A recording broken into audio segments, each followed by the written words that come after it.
संगत जी, कुछ दिन पहले मैंने अपने चैनल पर एक वीडियो अपलोड की थी जिसमें मैंने बताया था कि पाकिस्तान से लगभग 300 के करीब यात्री बाबा जी के दर्शन करने और उनका सत्संग सुनने के लिए ब्यास आए थे।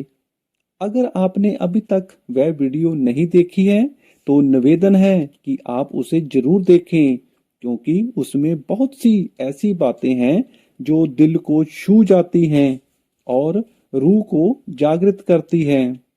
उसी वीडियो में मैंने ये भी बताया था कि जब वे यात्री ब्यास में थे तो बाबा जी उनसे हर दूसरे तीसरे दिन अवश्य मिलते थे। इन मुलाकातों के दौरान बाबा जी और उन यात्रियों के बीच गंभीर, रूहानी और जीवन को दिशा देने वाले सवाल जवाब भी होते थे। यह सवाल जवाब ऐसे हैं जो पहले हमने कभी नहीं सुने होंगे। इन सवाल जवाब में यह भी पता चलता है कि जो पाकिस्तान के यात्री हैं उनकी सोच और उनका रहन सहन कैसा है और उनके मन में बाबा जी के प्रति कितना प्रेम है। आज की इस वीडियो में मैं उन्हीं सवाल जवाब में से कुछ महत्वपूर्ण सवाल और उसके उत्तर आप सभी के सामने रख रहा हूँ। यह वीडियो उन सवाल जवाब का पार्ट 1 है। इसके अलावा भी बहुत से ऐसे सवाल जवाब हैं जो बाबा जी और पाकिस्तान से आए यात्रियों के बीच हुए थे। उन्हें मैं आने वाले समय में धीरे धीरे अपने चैनल पर अपलोड करता रहूंगा। इसलिए संगत जी, आपसे विनती है, इस चैनल को सब्सक्राइब जरूर कर लें ताकि आने वाली हर रूहानी वीडियो का नोटिफिकेशन आपको समय सिर मिलता रहे। और साथ ही साथ इस वीडियो को लाइक भी जरूर कर दें और कमेंट बॉक्स में राधा स्वामी जरूर लिख दें। अब चलते हैं सवाल जवाब की तरफ। एक यात्री ने पूछा, बाबा जी, यह सवाल मेरे मन में कब से था। अगर मालिक हर जगह है और हर दिल में है तो क्या सरहदें भी किसी कर्म का नतीजा है? क्या हिंदुस्तान पाकिस्तान की दीवारें इंसानों ने बनाई हैं जहां ये भी हमारे पिछले जन्मों के हिसाब से खड़ी की गई है? बाबा जी कुछ पल चुप रहे, फिर बोले, बेटा, सरहदें जमीन पर खींची जाती हैं लेकिन आत्मा पर कोई लकीर नहीं खींच सकता। हिंदुस्तान हो पाकिस्तान हो, जहां कोई भी देश हो, कर्म का कानून सभी जगह एक ही चलता है। जय बंटवारा भी यूं ही नहीं हुआ। जय सामूहिक कर्मों का हिसाब है।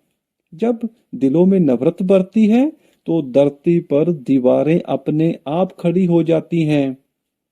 मालिक ने देश नहीं बनाए, देश इंसान ने बनाए हैं। मालिक ने तो सिर्फ इंसान बनाया है, इसलिए अच्छे इंसान बने। जय सरहदें सिर्फ जमीन पर हैं लेकिन मालिक के दरबार में सिर्फ कर्म देखे जाते हैं। फिर एक यात्री ने अपने सवाल में पूछा, बाबा जी, हम तो हर दूसरे तीसरे दिन मांस का सेवन करते हैं। आप कहते हैं कि इसमें कर्म बढ़ते हैं, तो क्या आपके अनुसार हमें इसे छोड़ देना चाहिए?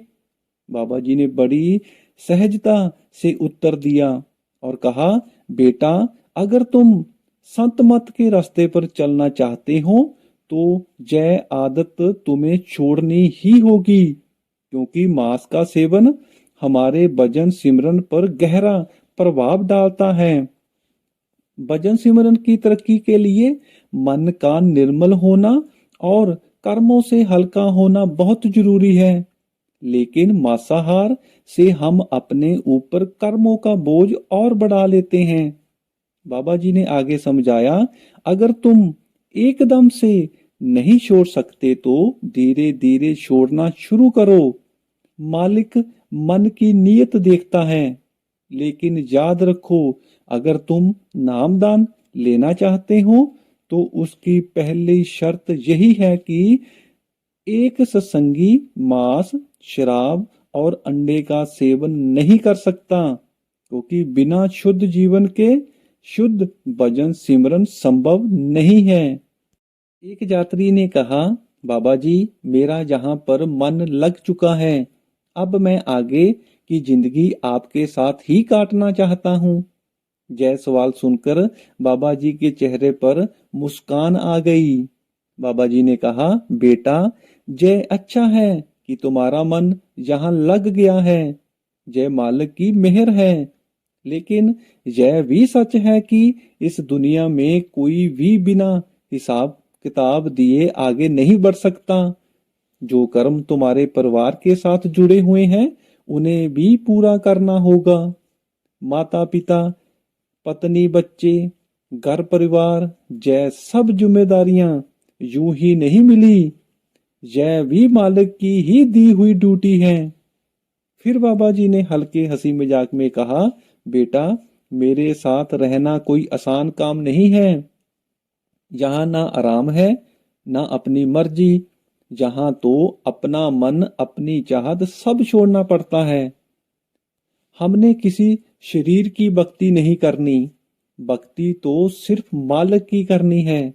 गुरु तो रास्ता दिखाने वाला है, सहारा देने वाला है, लेकिन मंजिल तो वही है जो अंदर बैठा है।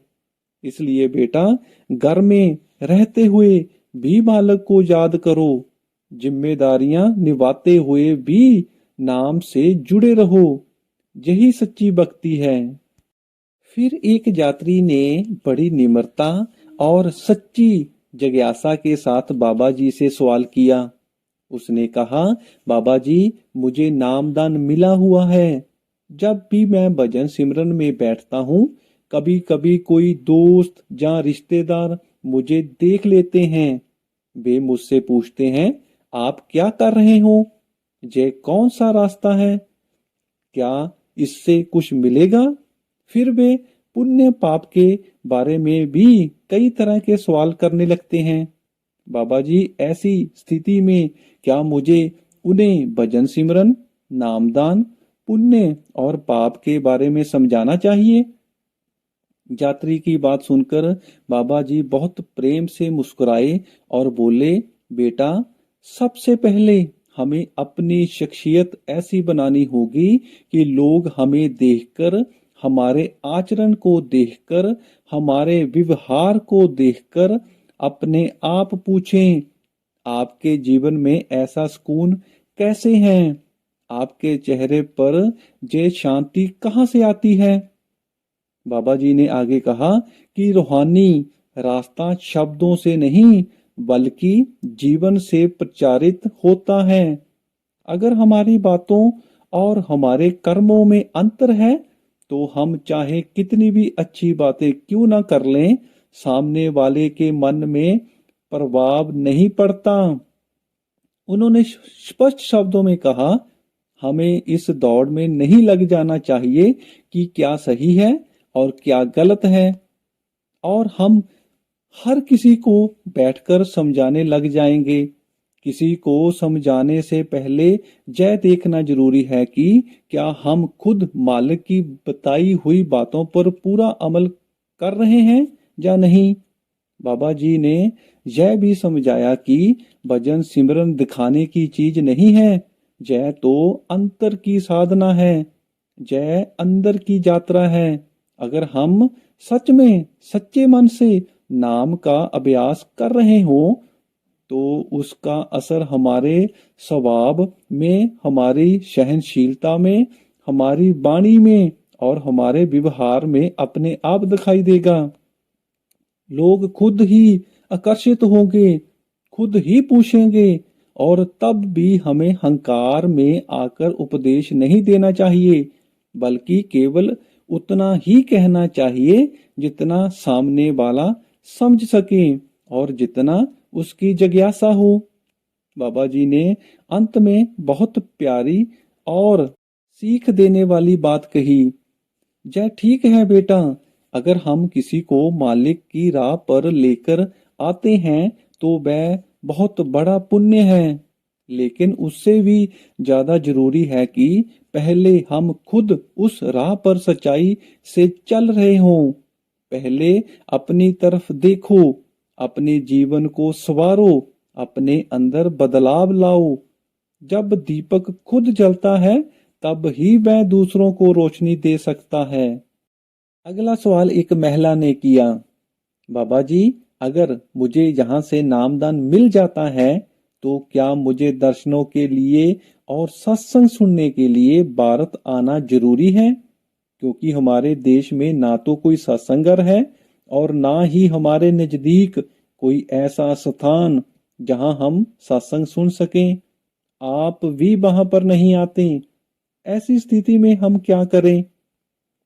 इस पर बाबा जी ने बड़े ही सरल शब्दों में लेकिन बहुत ही गहरी बात समझाई। बाबा जी ने कहा, बेटी, हम क्या सोचते हैं? क्या मालिक किसी चारदीवारी में रहता है? क्या परमात्मा किसी एक देश, किसी एक स्थान या किसी एक इमारत तक सीमित है? बाबा जी ने आगे कहा, परमात्मा तो हमारे अपने शरीर की चारदीवारी में ही वास करता है। जय शरीर सदा हमारे साथ रहता है, चाहे हम किसी भी देश में हो, किसी भी हालात में हो। जब शरीर साथ है तो मालिक भी हमारे साथ ही है। बाबा जी ने बहुत ही स्पष्ट शब्दों में समझाया, हमें किसी के शरीर की भक्ति नहीं करनी। गुरु का शरीर भी साधन नहीं है, साधन तो नाम है। हमने तो नाम का सहारा लेकर उस मालिक से मिलना है। गुरु हमें रास्ता दिखाता है, लेकिन चलना हमें खुद ही पड़ता है। बाबा जी ने कहा, अगर भारत आना संभव नहीं है, सत्संगर नजदीक नहीं है, तो इसमें घबराने की कोई बात नहीं। आप जहां भी रहते हो, जिस देश में भी रहते हो, वहीं अपने चारों ओर अच्छा माहौल बनाओ। अपने घर को ही सत्संगर बना लो। बाबा जी ने जोर देकर कहा, भजन और सिमरन किसी जगह के मोहताज नहीं होते। यह तो दिल का काम है, आत्मा का काम है। अगर सिमरन सच्चे मन से किया जाए तो वही सिमरन आपको हर पल गुरु से और मालिक से जोड़े रखता है। अंत में बाबा जी ने बहुत ही प्यार से कहा, नाम ही असली सहारा है, नाम ही गुरु का रूप है और नाम के सहारे ही आत्मा अपने घर लौटती है। फिर आगे एक यात्री ने पूछा, बाबा जी, किसी जिंदा गुरु को मानना, उनसे नामदान लेना, ये हमारे लिए एक नई धारणा और नई परंपरा है। हम इसे कैसे अपना सकते हैं? इस पर बाबा जी ने बोला, बेटा, ये ना तो कोई नई धारणा है और ना ही कोई नई परंपरा। परमात्मा से मिलने का मार्ग सदा से एक ही रहा है और वह है गुरु और नाम। हर युग में, हर काल में आत्मा को परमात्मा तक पहुंचाने का काम गुरु ने ही किया है। बाबा जी ने आगे समझाया कि गुरु कोई शरीर नहीं होता। गुरु तो वह शक्ति है जो हमें अंधेरे से प्रकाश की ओर ले जाती है। उन्होंने कहा, बिन गुरु कोई राह नहीं, गुरु ही पार लगाने वाला है। नाम वही शक्ति है जो आत्मा को परमात्मा से जोड़ देती है। फिर आगे समझाया, ये मार्ग नया नहीं बल्कि सनातन है। बस हर युग में इसका रूप अलग अलग दिखाई देता है। जब तक जीव को पूरा गुरु नहीं मिलता तो नाम का दान नहीं मिलता, तब तक आत्मा को सही राह नहीं मिलती। फिर आगे एक यात्री ने बाबा जी से कर्मों के ऊपर एक बहुत ही अच्छा सवाल पूछा। उसने पूछा, बाबा जी, आप हमेशा कहते हैं कि एक एक कर्म का हिसाब काल को देना ही पड़ेगा, लेकिन हमारे देश में तो रोज असंख्य जानवरों को काटा जाता है। उनका वध होता है। अगर यह सब पाप कर्म है तो इसका हिसाब हम कैसे चुका पाएंगे? बाबा जी ने उस यात्री की ओर प्यार भरी दृष्टि से देखा और बहुत शांति से उत्तर देना शुरू किया। बाबा जी ने कहा, बेटा, इस सृष्टि में आत्मा को दो प्रमुख जूनियों में आना होता है। पहली जूनी वह है जिसमें आत्मा सिर्फ अपने पुराने कर्मों को भोग करती है। इस जूनी में पेड़ पौधे, जानवर, पक्षी, कीड़े मकोड़े आते हैं। इन जीवों के पास ना तो विवेक होता है और ना ही सोचने समझने की स्वतंत्रता शक्ति। वे ना ही इच्छा चुन सकते हैं, ना ही बुरा। वे केवल वही भोगते हैं जो उन्हें पिछले जन्मों में बोया होता है। बाबा जी ने स्पष्ट कहा, इस जूनी में नया कर्म नहीं बनता, सिर्फ पुराने कर्मों का हिसाब ही चुकाया जाता है। फिर बाबा जी ने दूसरी जूनी के बारे में बताया, इंसान की जूनी। उन्होंने कहा, इंसान की जूनी सबसे अनमोल है, लेकिन सबसे जिम्मेदार भी। इस जूनी में आत्मा को केवल भोग ही नहीं करना होता, बल्कि नए कर्म करने की छूट भी दी जाती है। यही वह जूनी है जिसमें हमें विवेक मिलता है, सोचने की शक्ति मिलती है, सही गलत को पहचानने की समझ मिलती है। बाबा जी ने कहा, इंसान जानता है कि कौन सा कर्म धर्म है और कौन सा कर्म अधर्म है। अगर हमें पहले से मालूम है कि किसी निर्दोष जानवर को मारना बुरा कर्म है, फिर भी हम केवल अपनी जीभ के स्वाद के लिए उस जीव की जान लेते हैं, तो वह कर्म अनजाने में नहीं, पूरी समझ के साथ किया गया कर्म होता है। और जहां समझ के साथ कर्म होता है, वहां उसका फल भी तय होता है। बाबा जी ने बहुत गंभीर संदर्भ में कहा, कर्म किया है तो फल तो मिलेगा ही। अगर कर्म अच्छा है तो अच्छा फल, अगर कर्म बुरा है तो बुरा फल। इस नियम से कोई भी नहीं बच सकता। काल किसी से बैर नहीं रखता, लेकिन वह न्याय में भी कोई डील नहीं देता। काल का न्याय बिल्कुल हिसाब किताब वाला होता है, ना एक तिनका ज्यादा और ना तिनका कम। संगत जी, यह सवाल जवाब का पार्ट 1 था और इस पार्ट में मैंने इतने ही सवाल जवाब रखे हैं। बहुत जल्द मैं इन सवाल जवाब का पार्ट नंबर 2 बनाऊंगा और उसे भी अपने चैनल पर जल्द अपलोड कर दूंगा।